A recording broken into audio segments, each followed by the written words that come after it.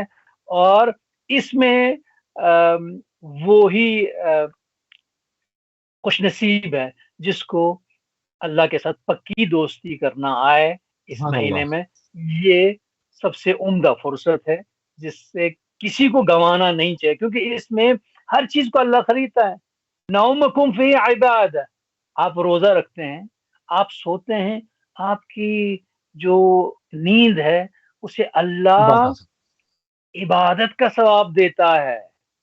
وَأَنفَاسُكُمْ تسبیح، آپ سانس لیتے ہیں چھوڑتے ہیں، اللہ سبحانہ تعالیٰ اس کو سبحان اللہ کہنے کے برابر ثواب عطا کرتا ہے۔ تو اس میں سبحان اللہ۔ ایسے مہینے میں اللہ سے پکی دوستی نہ کر سکے انسان، یہ بہت بڑی بدقسمتی ہے انسان کی۔ اچھا قبلہ، ہم نے پچھلے سال جو بالکل ماہ مبارک رمضان جب ختم ہو رہا تھا تو آپ کے ساتھ شو کر رہے تھے، تو ایک بات آپ نے کہی کہ بھئی ذخیرہ تو کر لیا ہم نے اب، اور اس ماہ سے ہم خروج کر رہے ہیں اس وقت، اب اس کو بچا کے کیسے رکھنا ہے؟ جس طرح سے ابھی آپ نے کہا نا کہ مطلب جو پورے سال نہیں آیا وہ واپس آ جائے۔ اب ایک کیٹیگری ایسی بھی ہوتی ہے جو رمضان میں آ جاتے ہیں، پروردگار سے دوستی بھی کرتے ہیں، اور ماہ مبارک ختم ہوتے ہیں پھر چلے بھی آتے ہیں، پھر اگلے سال پھر آ جاتے ہیں۔ تو ایسے لوگوں کے لیے نسخہ کیا ہے کہ وہ جب آئے ہیں تو وہ کیوں اس کو ضائع کرتے ہیں، اور اس تمام ذخیرے کو بچا کے کیوں نہیں رکھ پاتے، اور پھر متوجہ ہوتے ہیں، پھر تباہ کرتے ہیں، پھر متوجہ ہوتے ہیں؟ تو یہ کوئی اپنے ہدف کو کاملاً اس کو اچیو کرنے والی بات تو نہیں ہے؟ یہ اس کے بارے میں کچھ کہنا مشکل ہے، کیونکہ ممکن ہے کوئی اتنا چالاک نکلے کہ صحیح وقت پہ صحیح فیصلہ کرے۔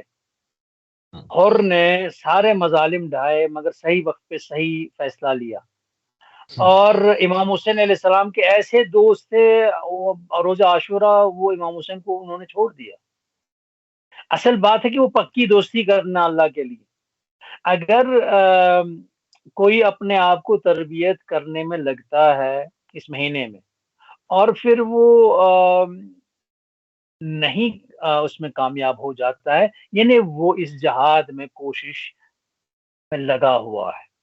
ہمیں ان چیزوں سے ڈرنا چاہیے کہ ہمیں بعض لوگ کہتے کہ جو شب قدر میں